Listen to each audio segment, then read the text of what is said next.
Hello, everybody. We live in very strange times. That's no exaggeration. Yesterday, we had Nick Bryant on the show, the author of The Forever War. He was the BBC's man in Washington, D.C. for a long time.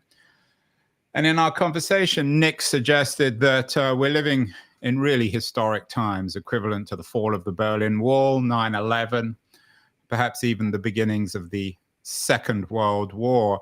My guest today, like Nick, is a man who is a deep thinker. Tim Wu will be very well known to you for many things, including his book, The Attention Merchants. He was involved in the Biden White House. He teaches law at Columbia University and many other things. He has a new book coming out later in the year on November 4th, The Age of Extraction. But he has a very interesting essay in this issue of Quarterly, this issue of Liberties, the quarterly magazine of ideas. It's called The Real Road to Serfdom. Tim had a couple of interesting tweets in the last couple of days. One comparing the behavior of President Trump to Germany's 1933 Enabling Act. And when it comes to Ukraine, Tim wrote, how does the GOP feel about their president's evident plan to forfeit the Cold War? Tim Wu is joining us from his home in the village of Manhattan. Tim, welcome. Before we get to your excellent essay in Liberties, The Real Road to Serfdom, how would you historicize what we're living through at the moment? You know, I think the 1930s are not the wrong way to look at it. You know, prior to that period, you had this extraordinary concentration of economic power in a very fragile environment in a lot of countries. You had an enormous crash, and you had the rise of populist leaders, sort of Mussolini being the pioneer of the model. And, you know, it's gotten, that's been going on for at least 5-6 years now. And, you know, we're kind of in that middle period where it's moving away from people just winning elections to trying to really alter the constitution of their country. So I think the mid-30s is probably about right. You were involved in the Biden administration. You were one of the major thinkers when it came to antitrust. Have you been surprised with what's happened since Biden left office, the speed, the radicalness, or the seeming radicalness of this Trump administration? Yes, because I think I expected something more like the first one, which was more of a show and, you know, a lot of flash, but poor execution. This time around, the execution is also in a way poor, but more effective.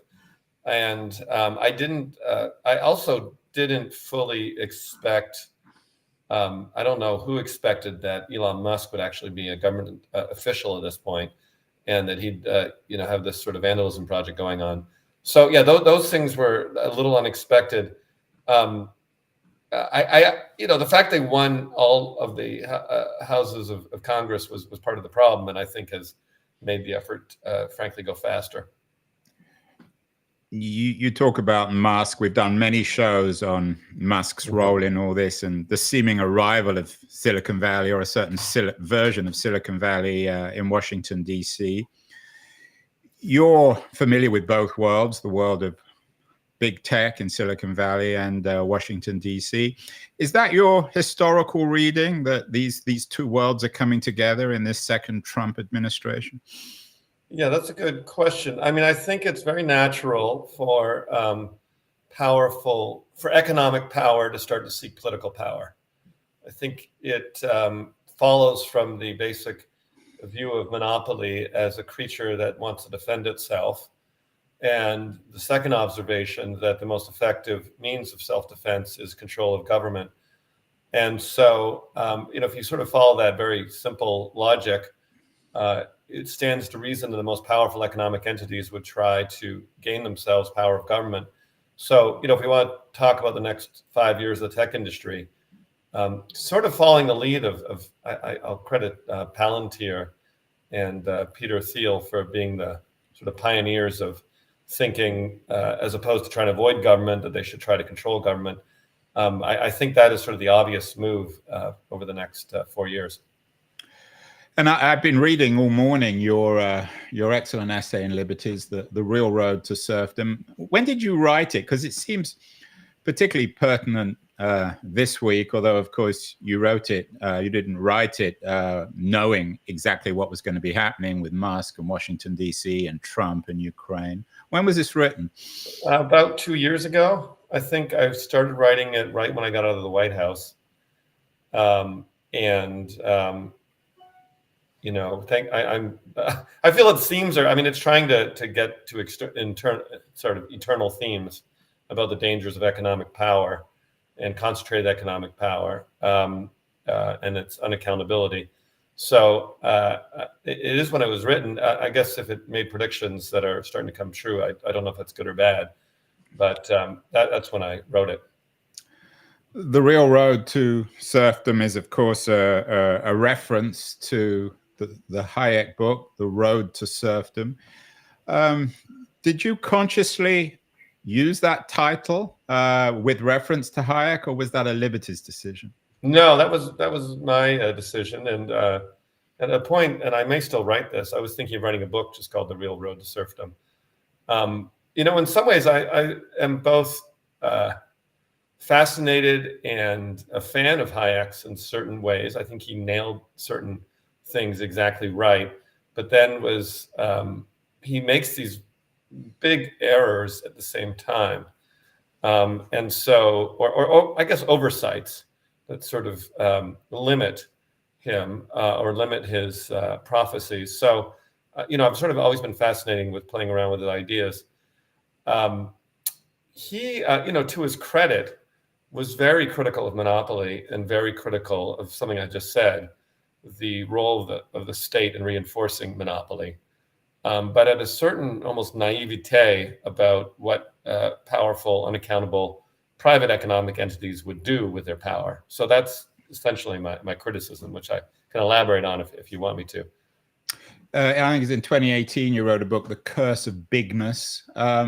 And in a way, this is an essay against bigness, but it's written, or please correct me if I'm wrong, I read it as a critique of the left, suggesting that, I mean, there were times in the essay, if you were reading it blind, you could have been reading Hayek in its critique of Marx and centralization and Lenin and Stalin and the Ukrainian famines and all the rest of it. But is the message in the book, Tim, is your audience a progressive audience? Are you saying that it's a mistake to rely on bigness, so to speak, the state as a redistributive platform? Is that a fair summary of the essay? Not entirely. I'm very critical of communist plans, economies, and that's part of it. But you know, it's mainly a critique of libertarian faith in private economic power, or sort of the blindness to the dangers of it. You know, my basic thesis in The Real Road to Serfdom is that free market economies will tend to monopolize. And once monopoly power is achieved, it tends to set off a strong, it will want to extract as much wealth from the rest of the economy as it can, create something closer to a feudal type economy with an underclass. And that tends to create this huge amount of resentment and populist anger, and that democracies have to respond to that anger. And, you know, the sort of libertarian answer of saying, oh, that's fine, this problem will go away is a terrible answer. And that history suggests that what happens instead is, if democracy doesn't do anything, that the state takes over. And the way the state takes over is usually in the back of a populist, a strongman. It could be a communist, could be fascist, could be just sort of a random authoritarian like in South America. But I guess I'd say it's a critique of the right and the left, the right for being blind to the dangers of concentrated economic power, and the left to the extent, I mean, especially the communist left, to sort of idolizing the takeover of vital functions by a giant state, which, you know, has a track record as bad, if not worse, than purely private power. You bring up in the essay Hugo Chavez, the now departed Venezuelan strongman. you're obviously no great fan of his, but you do seem to suggest that Chavez, like so many other authoritarians, is operating his sometime popularity is built on the truth of people's suffering. Is that fair? That is very fair. I think in the 90s, when Chavez first staged his coup and then later won the election, there was a broad sense that he was like an artifact from another time, like a reincarnation of Pinochet or something. He seemed to be going the opposite direction. You remember, this is the 90s. Everybody was talking about kindler and gentler leaders. The change, and I think, sorry, this is recorded. Is that right? Yeah. Yeah, I'm sorry. I said you gotta go home. Let's see. Let's gotta get out of here.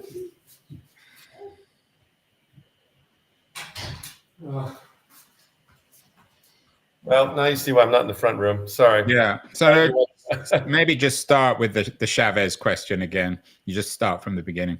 Yes. Okay. Let me. The question you asked was roughly. The question was about whether you write a little bit about Hugo Chavez in the essay. You're obviously no great fan of his, but on the other hand, you suggest that he was the canary in the coal mine, so to speak, in the way in which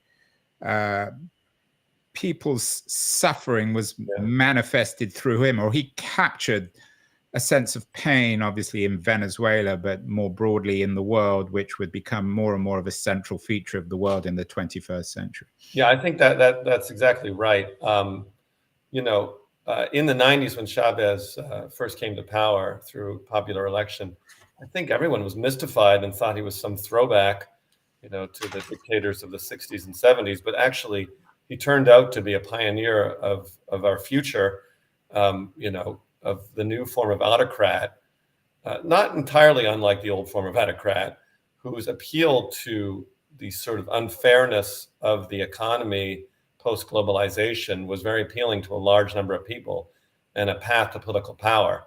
I mean, I think that leaders like Hungary's leader, to some degree, not really Putin, but certainly Donald Trump, are direct descendants of Hugo Chavez in their approach. They followed the same playbook. They appealed the same kind of pain and suffering, and they promised the same kind of thing. We're going to really act for you, as opposed to the elites and the elites and the foreigners and the immigrants and the people who are running this country. The same basic message. And Chavez is also a lesson. He started in some ways in a way which the population liked. He lowered gas prices. He gave away a lot of money, nationalized industry. He was very popular, but then he, like most autocrats, eventually turned the money to himself and destroyed his own country. So I just think it's a cautionary lesson. Why do autocrats like Chavez and perhaps Trump, why are they so much better at capturing that anger than Democrats like Joe Biden used to work for, and obviously Kamala Harris, who lost the last election? Well, I won't say anything bad about the last president. I think Biden did, in fact, have a sense of people's pain. But I think that it is people who are outside the system, like Chavez, are able to tap into resentment and anger in a way which is less diluted by their direct information environment, their colleagues, their peers. I mean, anyone who hangs around Washington, D.C. for a long time, and I've been there a long time, just kind of becomes more muted and careful, even though they think they're, speaking to the people.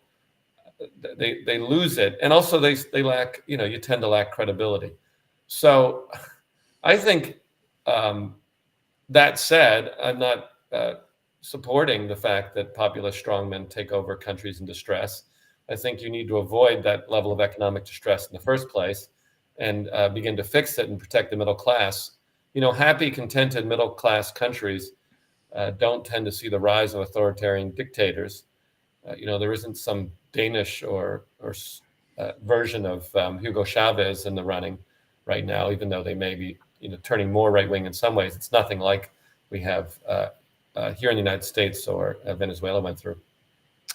You bring up Denmark. Denmark always comes up, Tim, and you know this better than I do in these kinds of conversations. Although I have to say about your essay is you mostly don't fall into the Denmark trap of simply saying, well, why don't we all become like Denmark? But at the same time, you acknowledge that the Denmark model is attractive, but you suggest that we've misunderstood it or treated it in a superficial way, that we need to reinvent ourselves, and perhaps most of all in America, to recognize the structural foundations of the Danish experiment, as opposed to simply its taxation policies or investment policies. What can and can't we learn from the Danish model? Yeah, I think that American liberals often get wrong the lesson of Scandinavia and Denmark and other countries that have strong, prosperous middle classes and upper middle classes, like Taiwan, Japan, Korea. In the case of Scandinavia, the go-to is that it's just the liberals' favorite set of policies: high taxation, strong social support systems, and so forth. But I think the structure of those economies is much more important. They have, I use one of Jacob Hackard's term, very strong pre-distribution. They've always avoided just having, a small set of monopolists who make all the money and then hopefully hand it out to other people.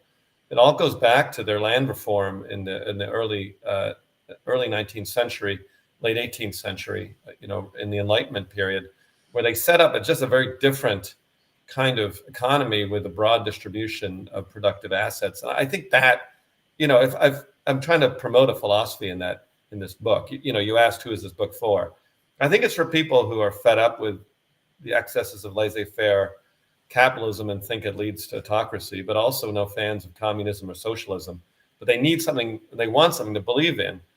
And, I'm here to say, just saying, let people pile up money and we'll tax it later is not actually going to work. What you need is a economy that's structured with a lot of centers of distributed economic power. That may sound complicated, balanced economy, but that's the point of this essay and frankly of my broader projects in life. And the term that seems to summarize that in the essay and perhaps in your broader projects is, I took this term from the essay, architecture of parity. It's a bit clunky, but is that the best way to sum up your thinking? I'm working on this. There's a lot of architecture of equality or of parity. I guess it ended up parity in that essay. Decentralized capitalism, distributionism, which is more of a 19th century, frankly, form of Christian or Catholic economics. I think people are grasping around for the right word for an economic system that doesn't rely on just a few giant companies taking money from everybody and hopefully redistributing it. I think that model is broken. I think that model has a dangerous tendency to lead to autocracy. So we need basically a better capitalism. Alternative title for this piece would have been Saving Capitalism from Itself. So that's what I'm trying to talk about. Yeah, and on the cover, they always seem to change the titles. On the cover of the quarterly, it's on decentralizing capitalism. So you're very much in favor of capitalism. You write about its creative, almost egalitarian potential. Yeah. Is this mostly, though, Tim, your name is most associated with tech, your critique of big tech, or does this get beyond big tech? Are some of the other sectors of the economy you're interested in fixing and reforming? Does it go beyond Silicon Valley? I think absolutely. I think Silicon Valley is the most obvious and easiest entry point to talk about concentrated economic power. Everyone can see the fact that they have a certain dependence on a small number of platforms and that they have earnings and profits far beyond what anyone imagined possible and have created wealth for individuals. So that's, the easy way to understand it. But I think we are talking about an economy-wide, almost probably a global set of problems. and that is not limited to just the tech industry. Some industries it's worse, frankly. If I think good examples, meat processing industry in the United States is a horrendously concentrated industry, takes all the money from the farmers, charges us too much for meat, keeps it for itself, highly concentrated. There's a great number of industries. I think that, people are looking for something to understand or believe in that, as I said before, is different than socialism, but different than sort of this libertarian capitalism that ends up bankrupting a lot of people. So that's what I'm trying to write. This is sort of my ongoing project. And tech is the easiest way to talk about it, but not the be-all and end-all of my interest. Are there examples where we're beginning to see decentralized capitalism?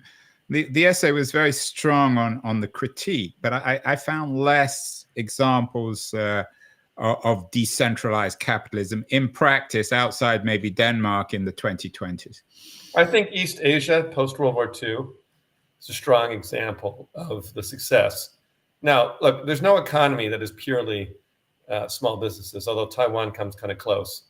But if you look at the East Asian story after World War II, one of the big features of that story was an effort to try to reform land and give land to peasants and create a landowning class to replace the sort of feudal economy system they had. A huge amount of entrepreneurism, especially in Korea and Taiwan, less in Japan, and building of really a strong and prosperous middle and upper middle class.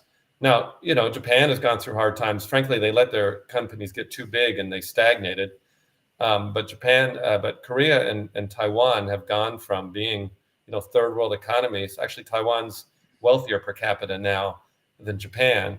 And, I take the United States as another strong example. I didn't have time in this essay to detail it, but the United States has vacillated and varied between being very big and very small. And even at its biggest, it still has a strong entrepreneurial culture, still has sectors that have a lot of small entities. So, Germany is another good example, frankly, now that I get into it. And there's no exactly perfect version.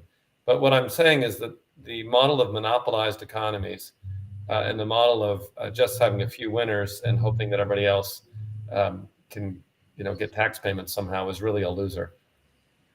You were on Chris Hayes recently talking about antitrust. Does this make, and I mean, you're one of America's leading thinkers on antitrust, and also you were brought in to the Biden administration on the antitrust front.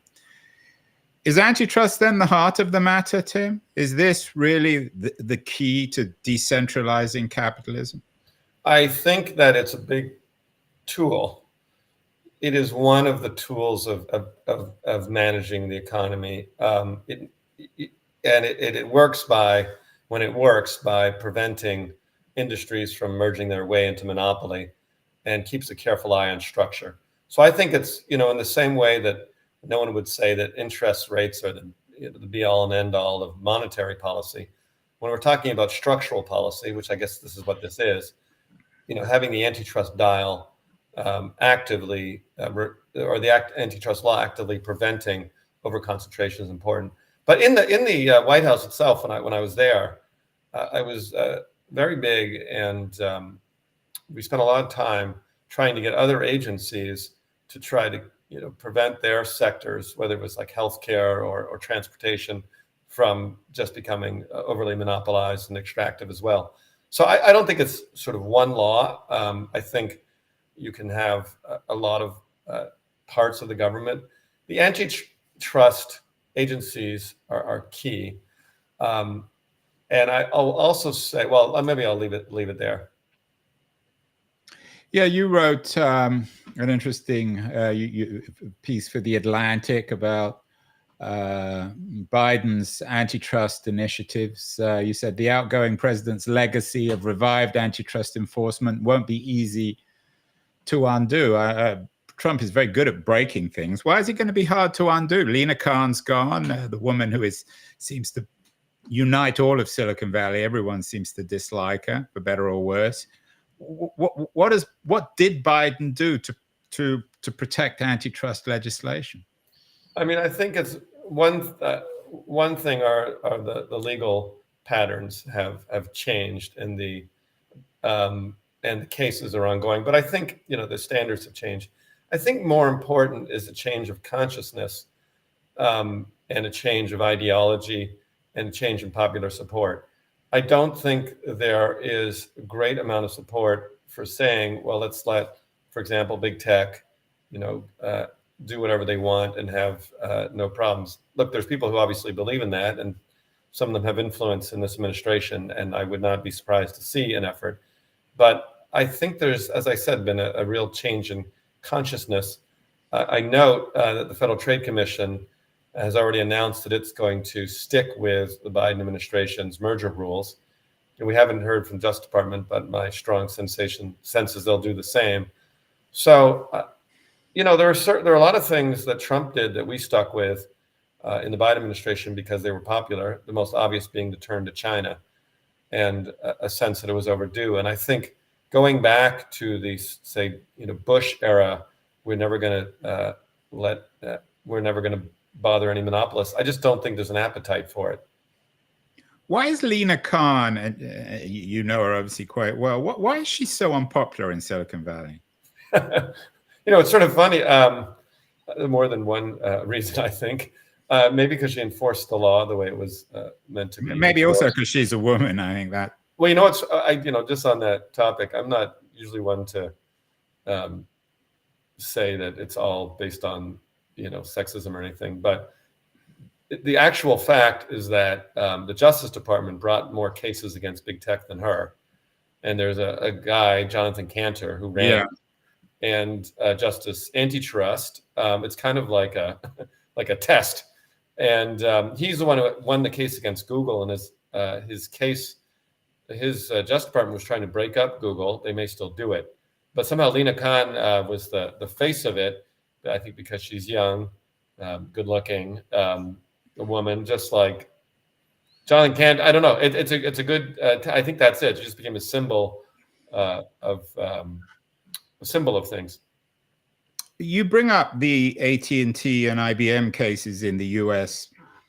tech narrative in the essay, suggesting that we can learn a great deal from them. Not everyone will be familiar with what happened with the breakup of the original AT&T and IBM. What can we learn from those cases, Tim? Yeah, thanks for the opportunity. I feel that the United States, in support of my theory that you need to balance the economy. The United States, from the 70s through, frankly, the 2010s, was an extraordinarily innovative place and did amazing things in the tech industry.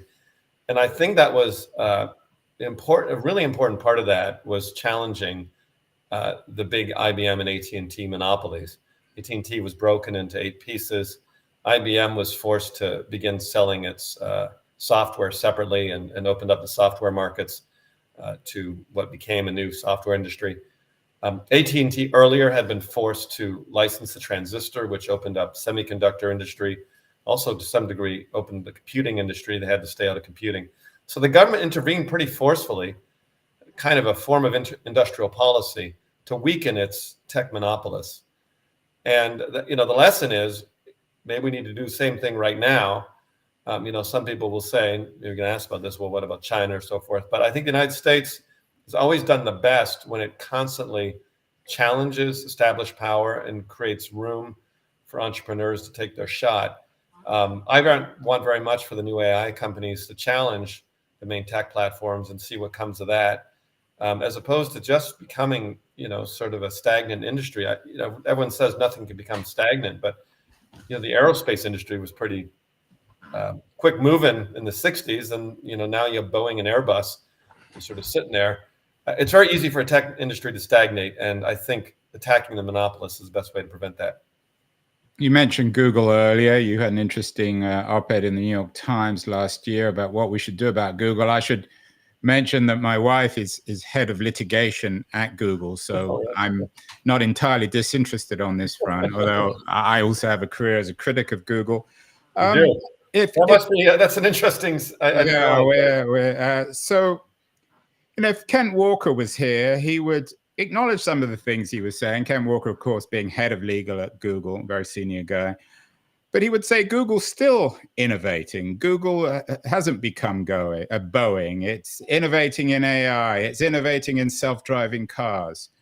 It's shifting search to AI. Would he be entirely wrong?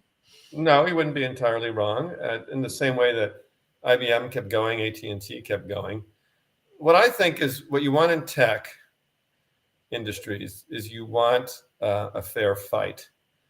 And the problem with Google is obviously isn't that they're investing in AI or trying to build self-driving cars. I think that's great. The problem is that they were paying over $20 billion a year to Apple for a promise not to compete in search. They were trying, and through control of the browsers and many other things, trying to make sure that they could never be dislodged. And, my view of the economics is monopolists need to always be a little insecure. They need to be in a position where they never feel they can be challenged, they're beyond being challenged. That happens. There's companies who sort of, AT&T in the 70s or the 60s felt that it was sort of immune. There was nothing anyone could do to them, and it took the government to make space. So, I think it's very important for there to be opportunities to challenge the big guys and try and seize their pie. I'm curious where you are on Section 230. It doesn't come up in this essay, but you've obviously written about it and given it a great deal of thought. Google, and my wife was actually involved in this, she won her Supreme Court case when it came to Section 230. And in this sense, I'm guessing you view Google as being on the side of the good guys. Section 230 is interesting. I think that in the early days of the internet, it was an important kind of I'll use jargon, infant industry kind of thing. It was an insulation that was very important to get those little companies at the time, give them an opportunity to grow and build business models, because if you're being sued by millions of people, you can't really do too much. I think when they began to be less, 230 was originally designed to protect people like AOL, who, if anyone remembers AOL, people who run, user forums and have millions of people discussing, kind of like Reddit. I think the more that Google and companies like Facebook became active in promoting materials and became more like media companies, the case for an absolutist 230 became a lot weaker. So, I think the 230 didn't really change, but I think the companies changed.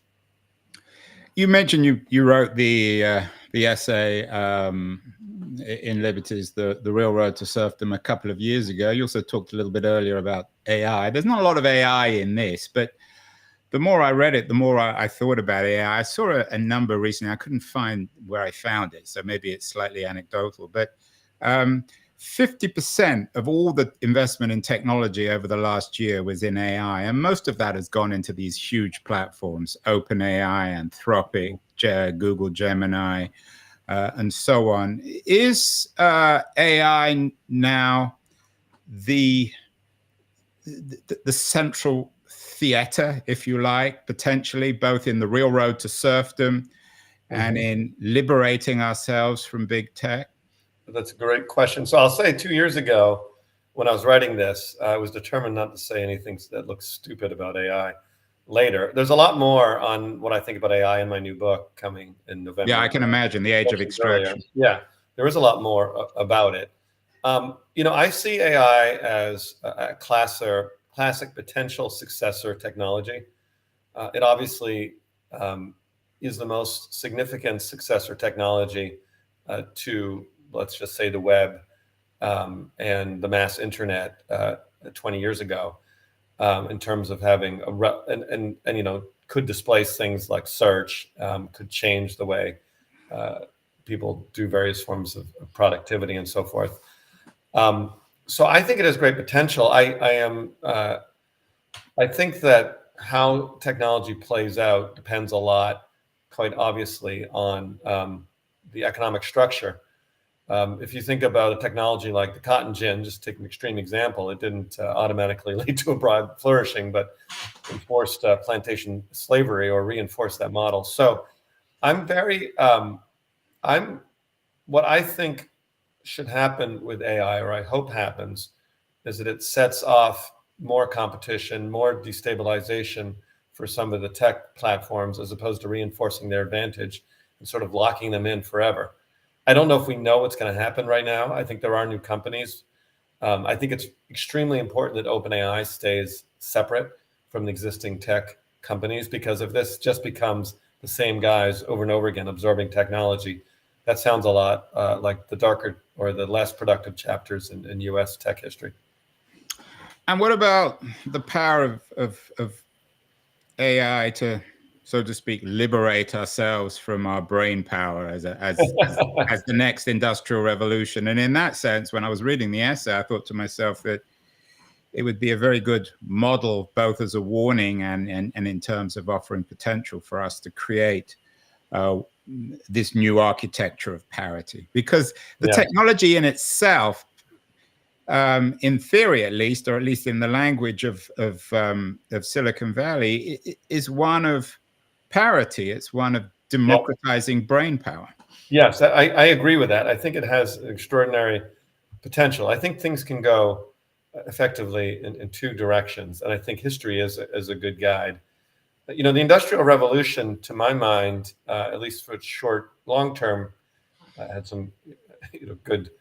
Let me re-say that. The Industrial Revolution, I think, is one example where you had more of a huge transition and more of a top-down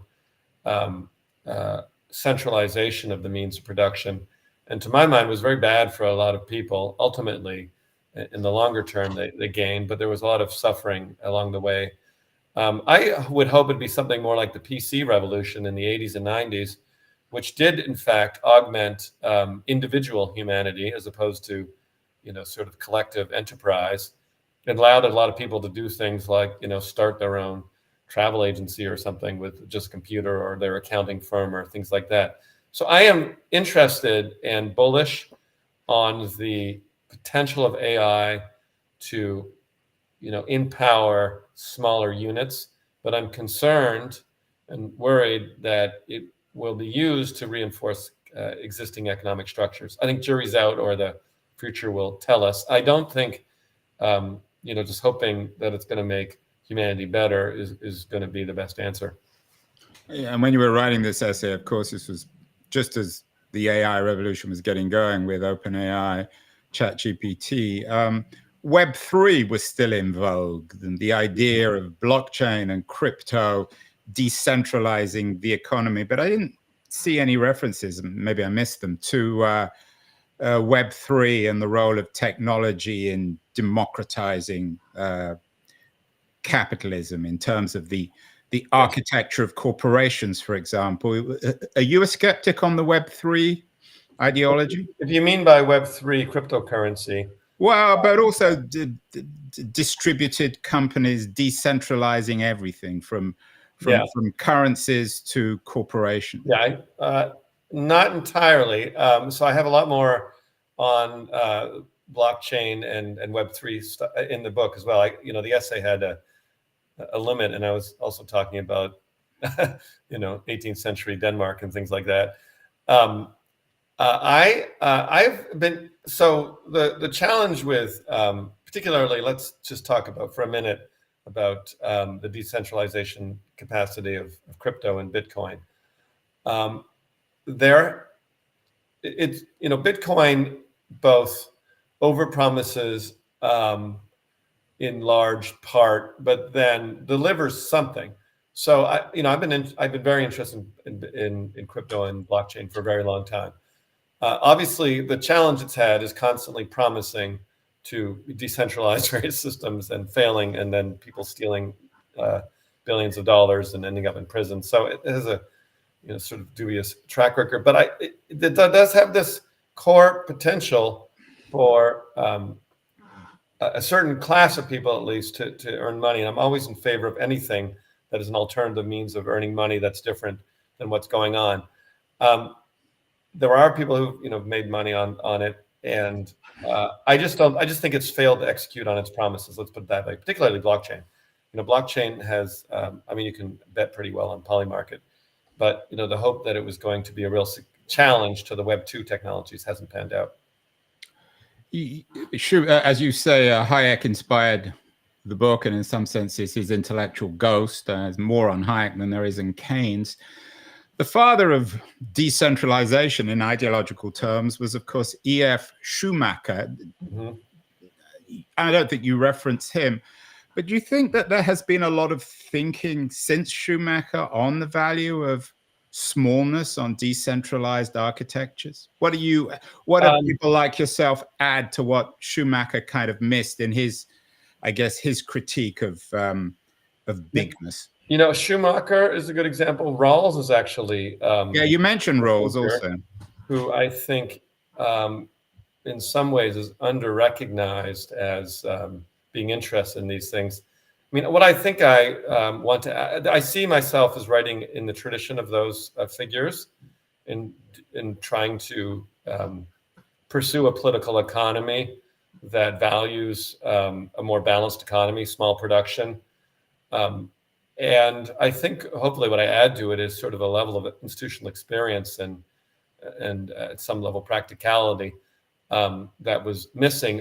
Just take Rawls as slightly unfair because he's a philosopher, but his model doesn't include firms; it's just individuals. So it's all about balancing between poor people and rich people, when obviously economic power is also held by corporations.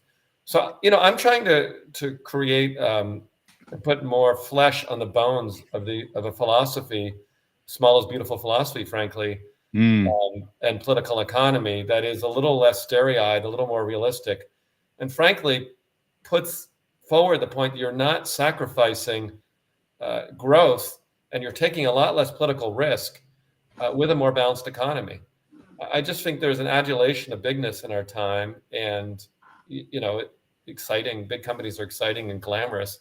But I think long-term prosperity does better when you have a lot of centers, a more balanced system. I'm not an ultra decentralist. Like, I'm not suggesting we should live in, mud huts and return to making our own clothes by ourselves or something. But I do think the worship of monopoly is very similar to the worship of autocracy and is very dangerous. Yeah, you mentioned political economy. It's an essay on decentralizing capitalism as opposed to decentralizing democracy. But does the decentralization of politics need to move hand in hand with the decentralization of capitalism? Lots of initiatives, from citizen assemblies to local government and all sorts of other redistributed power. Do the two go hand in hand, Tim? Can you get to a decentralized capitalism without a decentralized democracy? Well, you may need, a state powerful enough to fight concentrated economic power. But I'm overall of the view that the greatest evil in human history has always been perpetrated by overly powerful governments. I just think that overly powerful. So in a way, I'm agreeing with you. Whether whether this means you need more town hall meetings, I don't know. But I think that giant countries with power centralized in one point are obviously what we need to avoid. I think when I was younger, I was more into the federal. I worked for the federal government many times, and I was more into federal power. But I've started to appreciate, and I think we're going to have a strong appreciation over the next couple of years of the need for some form of resistance in small political units, and the dangers of it all being in the hands of one individual or a couple individuals. China, Russia, and the United States are all flashing in dangerous ways. And, empire, monarchy, dictatorship, those are the worst things of all. So is that the easy way of making the case for decentralization? Yes. You mentioned FDR. FDR always comes up in these kinds of essays. But are we, and you seem to be implying this, Tim, are we beyond the FDR moment in terms of the need for centralized government or the role of centralized government?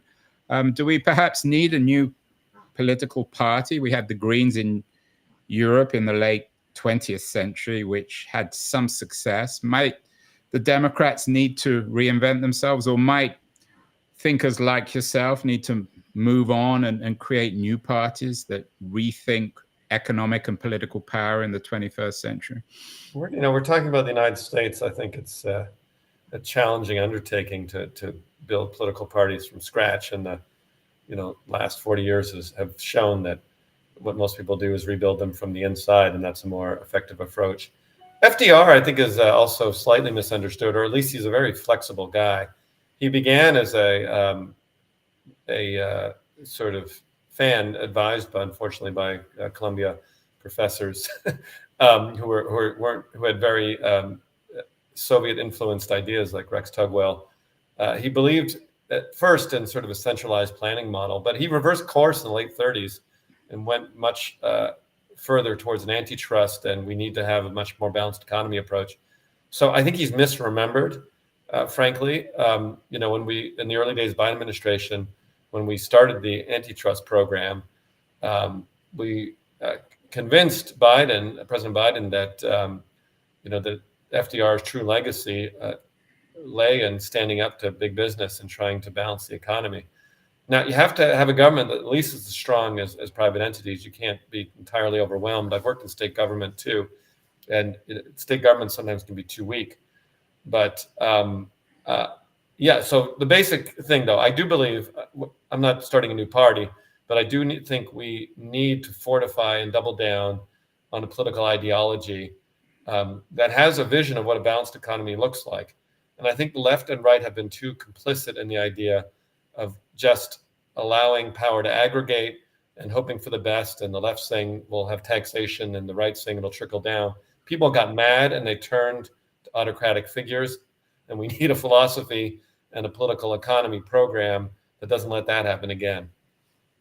But in a sense, some people might read this essay and think, when the smoke's cleared, he's really calling for a return to Clinton-Blair centrism and a focus on capitalism, small-scale capitalism, and hard work. Is there a danger? Maybe that's not a danger. Should we be perhaps even rethinking the Blairite Clintonian response to I don't think I'm a Blairite neoliberalism and Thatcherism? I don't think I'm a Blairite Clintonian at all. I think the mistake they made was sort of what I discussed, the deregulation of business, the beginnings of the tolerance of monopoly and market power, and the idea this could solve all our problems if we, then taxed and redistributed later. That was the promise. I think that was when Hillary Clinton was defeated in 2016. I think that was the end of that. I'm not calling for that at all.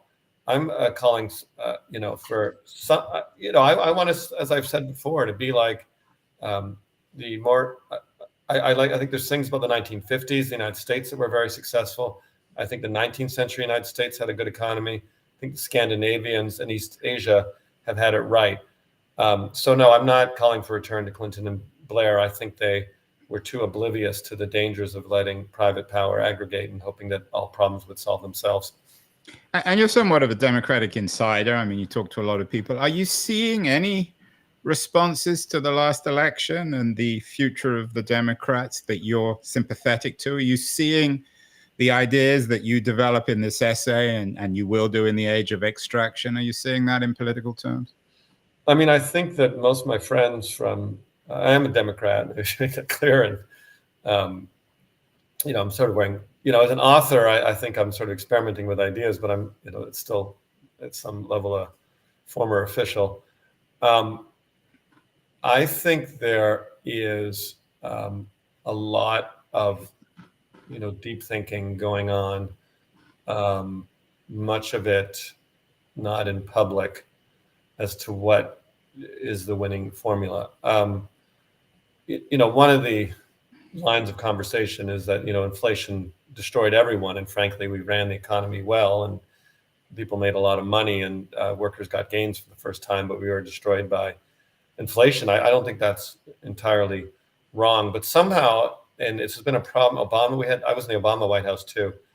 There is a serious problem that the Democratic Party has with communicating to working class people that it's truly on their side and that it wants a balanced and fair economy. You know, this GOP Congress is about to pass $4.5 trillion in tax cuts, and and cut Medicare, i.e., healthcare for poor people, and many of whom are in the red states, by 1.5 trillion or something. So it's a massive giveaway to the wealthy, stealing from the poor and giving to the rich. Somehow that's a popular move. And so there is, a crisis going on, and the Democratic Party needs to, in some ways, I think Bernie Sanders is the one who has been the most successful in just speaking to what people want and need, and staying on the fact that people fundamentally, what they want from government is economic. Well, much to discuss.